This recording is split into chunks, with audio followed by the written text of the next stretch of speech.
한 15분 남았는데 잠깐 교제하겠습니다. 이렇게 계속 구원 간증 듣고 특성 들으니까 참 천국에 왔는 것 같습니다. 이렇게 말씀을 들을 때도 그래야 되는데 그런지 모르겠습니다. 천국에 가면은 형제가 많겠습니까? 자매가 많겠습니까? 오늘 뭐 자매님만 6분 구원 간증 하셨으니까 뭐 확률로 봤을 때 자매님이 많을 것 같죠? 그런데 아닙니다. 50% 50%입니다. 왜 그런지 아십니까? 그것은 천국에 가면은 더 이상 남자 여자 구분이 없습니다. 그래서 그냥 50% 50%라고 얘기해도 되겠죠. 제가 이제 짧은 시간, 지난주에 제가 이 시계를 계속 본다고 했는데 시계를 잘못 가지고 15분이나 오버돼서 죄송합니다. 그래서 한 자매님이 큰 시계를 사주셨는데 이것도 안 보여가지고, 근데 이 글자도 안 보이네요. 그래서 이제 폰으로 알람을 했습니다. 제가 이제 누누이 말씀드리는데 이제 침례받고 나서 생활은 참 중요합니다. 구원받고 나서 하나님이 우리를 그냥 이 세상 가운데서 혼자 살도록 내버려 둔 것이 아니라 이 구원이란 이 진리의 말씀, 이 구원의 복음, 생명의 말씀이 담겨져야 될 금그릇을 준비하시는데 보배를 아무런 그릇에 담을 수 없죠, 그죠? 보배는 보배 합에 담아야 됩니다. 근데 이 구원의 이 보배는 교회라는 그릇에 담게 하셨습니다. 그럼 교회는 무엇이냐? 교회는 구원받은 사람들이 이제 서로 지체가 되어서 그리스도의 몸의 한 지체가 된 것입니다. 이것이 로마서 12장 4절 말씀입니다. 그러므로 우리가 많은 사람이 그리스도 안에서 한 몸이 되어 서로 지체가 되었다. 죄는 하나님으로부터 독립되고 또 자기 갈비뼈로 만든 아내도 비방하면서 다른 사람과 분리되는 것입니다. 그리고 하나님께 불순종하고 다른 사람들과 불협화음을 이루고 다투고 싸우고 시기 질투로 갈라서는 것이 죄입니다. 그런데 이 죄를 다 용서하시고 우리를 구원하신 것은 이제 더 이상 내가 개인이 아니라 이 거대한 우주적인 그리스도의 몸의 한 지체가 되어서 나와 완전히 다른, 기질적으로 성격적으로 또 지식적으로 모든 게 다른 예수님 피로 거듭난 형제 자매들을 내 몸과 같이 사랑하는 그 몸된 교회의 지체로 두신 것입니다. 그렇기 때문에 구원받고 나서 이 교회를 알지 못하고 이 교회의 한 지체가 되지 못하면은 끊임없는 사탄의 송사로 구원을 받았지만 세상 가운데서 밟히는 소금처럼 이리저리 다닙니다. 그러면 우리가 교회의 한 지체가 된다는 것은 무엇인가? 그것은 고린도전서 12장 13절에 우리가 유대인이나 헬라인이나 종이나 자유자나 다 한 성령으로 세례를 받아 한 몸이 되었고, 이것은 하나님께서 행하시는 비가시적이고 비체험적인 우리의 구원과 동일하게 우리가 구원받았을 때 우주적인 이 교회, 천국에서 영원토록 여러 시대와 인종과 또 민족과 또 문화, 언어가 다른 그 수많은 사람들, 예수 그리스도로 죄사함 받고 거듭난 그 부활의 생명을 가진 자들을 내 몸과 같이 사랑하는, 계산하지 않고 이기적이지 않고 그리고 따지지 않고 정말 내가 대접받고자 하는 만큼 나를 섬겨주는 수많은 사람들과 한 몸이 된 곳이 천국입니다. 그리고 고린도서 12장 22절부터 27절까지 보면은 우리 몸의 비유를 들면서 몸에 여러 지체가 있다. 근데 그 지체가 서로 도와주고 연락하고 상합한다. 이것은 너무나 중요합니다. 그렇기 때문에 지난주에 제가 계속 강조해서 말씀드린 것은 지체의식, 연대의식, 그리고 한 몸 된 것, 연합된 것, 이것을 계속 말씀을 드리다 보니까 시간이 좀 오바됐는데, 로마서 14장에서 지금 이제 시간이 없어서 찾지는 않겠습니다. 같이 있다 보면은 분명히 구원받고 새 생명을 얻었는데, 한 교회에서 같이 있다 보면은 무슨 일이 생기느냐 판단하는 그런 것이 듭니다.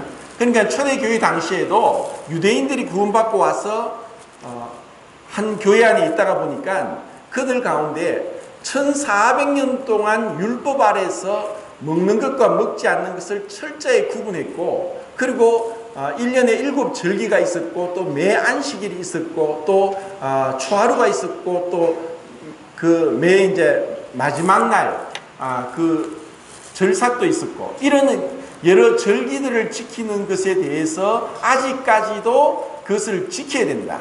먹는 것 먹지 않는 것 구분해야 된다.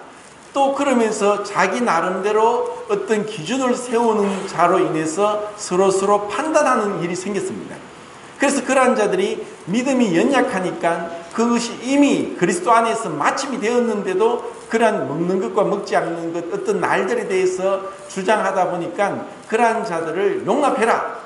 주님이 받았는데 네가 무엇이 가는데 그것을 판단하느냐. 이런 이제 말씀을 하면서 교회 안에서 서로 판단하지 않고 연약한 자를 감싸주고 그리고 기다려주는 그와 같은 것을 말씀하고 있습니다.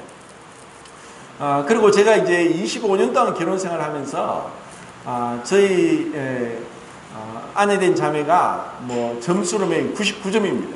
근데 1점이 모자라는데 1점 모자라는 걸 가지고 제가 다니면서 우리 자매는 말이야 그 1점이 모자란다고 1점을 자꾸 얘기하면은 어떻게 되겠습니까? 근데 설사 뭐 1점이라 하고 99점이 모자란다 할지라도 사랑은 99가지 못하는 것을 생각하지 않고 한 가지 잘하는 것을 칭찬하고 세워주는 것이 사랑이고, 그것을 교회에서 배우도록 하신 것입니다. 누가 온전하고 누가 판단받지 않을 수 있겠습니까? 그런데 사랑이 없으면 끊임없이 허물을 들춰내고 판단합니다. 사랑은 허다한 허물을 덮어주는데 지식은 교만하게 다투고 갈라지고 분리됩니다. 어제 늦게 그 신정제와 지혜자매가 이제 라온이를 데리고 왔는데 라온이가 잘 놀아요. 그러니까 할아버지를 닮아서 그런지 손재주가 손으로 뭐든지 막 돌리는 거예요. 무엇이라도 손으로 이제 돌리는, 팽이 돌리듯이 돌리는 걸 잘한대요. 그래서 뭐 집에 있는 이것 저것 갖다 주고 조금 동그란 것만 있으면 막 다 돌리는 거예요. 그렇게 잘 놀다가 한 10시 가까이 되니까 막 잠투정을 해요. 잠투정한다고 잘 때가 됐다고. 그것을 보면서 우리가 믿음 안에 들어왔지만 우리의 육신적인 것과 똑같습니다. 어린아이가 태어났는데 갑자기 걷고 말하고 자기가 자기를 다 할 수 있습니까? 절대로 그렇지 않습니다. 20년 동안 돌봐줘야만 독립할까 말까입니다. 그것처럼 믿음 안에 똑같습니다. 믿음 안에 이제 구원받고 들어왔는데 내 기준으로 뭐 이러니 저러니 하고 판단하고 또 나무란다면은 누가 이 교회에 붙어 있겠습니까? 저도 30년이 지났지만 아직까지 부족함이 많습니다. 그래서 이런 기준에 의해서 우리가 서로 용납하는 것을 배워야 됩니다. 사실 내 자신도 보면 또 우리 중에 누구도 수십 년 동안을 엎치락 뒤치락 정말 똥오줌 못 가리면서 왔는데 앞선 성도들이 인내하고 기다려주고 기도하고 섬겨주고 감사줬기 때문에 여기까지 온 것입니다. 그런데 이제 얼마 안 되는데 뭐 5년이 됐는데 뭐 6년이 됐는데 아직까지 기적이 차냐 이렇게 판단한다면은 그것은 사랑이 없기 때문에 내 기준대로 판단하는 것입니다. 그리고 사도행전 15장에 보면은 위대한 두 사도가 서로 다툽니다. 바울과 바나바가 1차 전도 여행을 갔다 오고 나서 이제 바울에게 우리가 1차 전도 여행을 갔었는데 그곳에서 복음을 전한 곳에 다시 한번 가보자. 그들이 믿음 안에 든든히 서 있는지 다시 확인하러 가자 해서 2차 전도 여행을 계획했습니다. 그때 바나바는 함께 갔던 마가 요한을 데리고 가자고 했습니다. 그건 어떻게 보면 자기 생질이기 때문에 마가 요한을 바나바 챙기고자 하는 마음이 있었는데, 마가 요한은 1차 전도 여행에 따라갔다가 너무 힘드니까 중도에서 포기하러 도망가 버렸습니다. 그러니까 바울은 안 돼! 중도에 포기하고 도망간 자를 지금 데려가면 우리가 전도하는데, 전쟁을 하는데 힘이 빠지고 안 돼. 그래서 바나바와 바울이 심히 다투는 거예요. 심히 다투다가 결국은 바울은 신라를 데리고 바나바는 마가 요한을 데리고 따로 다르게 이제 전도 여행을 갑니다. 그러고 나서 시간이 지나서 바나바는 마가 요한의 믿음 없이 도망간 그런 연약한 자를 붙들어주고, 나중에는 마가 요한이 베드로에게, 바울에게 든든한 동력자가 됩니다.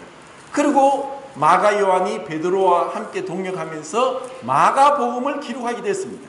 그리고 사도 바울도 나이가 들어서 마가 요한을 나에게 데려오너라, 그거 나에게 꼭 필요하다 하면서 이 마가 요한이 세워졌습니다. 그럼 이것은 어떻게 해서 그 위대한 사도 바울이 마가 요한을 그렇게 내치고 바나바와 다투었느냐? 이것은 은사적인 문제로 분별합니다. 바울은 마치 전도자였고, 그리고 바나바는 목회자였습니다. 그래서 우리 모임에도 복음을 잘 전하는 분들이 몇 분 계신데, 그분들이 목회하는 교회 가면 성도가 별로 없어요. 복음은 잘 전하는데 목회의 은사로 그들을 감싸주고 기다려주고 섬겨주고 하지 못하고 계속 막 복음 전하듯이 하니까 성도들이 구원받았다가 다 다른 교회로 가는 거예요. 그러니까 우리 안에 은사가 다 다릅니다. 우리 몸의 지체의 기능이 다 다르듯이 손이 하는 역할을 발휘할 수 없고, 발휘하는 역할이 손이 할 수 없고, 눈이 하는 역할을 귀가 입이 할 수 없습니다. 그러니까 그 은사의 다양함을 인정하고, 그리고 주님의 마음을 갖고 기다려주고, 또 99가지 잘못하더라도 한 가지 잘하면 칭찬하고, 그럴 때 우리는 교회에 오는 것이 기쁨이 되고 자연스러워집니다. 어느 기준으로 로마서 14장 믿음이 연약한 자에 대해서 윌리엄 맥도날드 행자님이 이렇게 이제 설명합니다. 중요하지 않은 문제에 근거가 없는 잣대로 그 주장하는 자를 믿음이 연약한 자라고 합니다. 사실 우리가 구원의 복음 이외에는 다른 분별이 다를 수 있어도 그것을 용납하고 또 받아줘야 됩니다. 그렇지만 복음에 있어서는 알람, 시계, 알람, 다시 알림. 마치겠습니다. 이렇게 교회가 정말 편안하고 자연스럽고 꾸밈 없고, 그리고 실수에도 또 부족함이 있어도 내가 용납받고 있구나, 사랑받고 있구나, 이런 나를 위해 기도해주고 있구나 한다면은 얼마나 교회에 오고 싶어지겠습니까? 그래서 이것이 천국의 생활입니다. 천국 생활을 이 땅에서 누리기를 바랍니다. 감사합니다.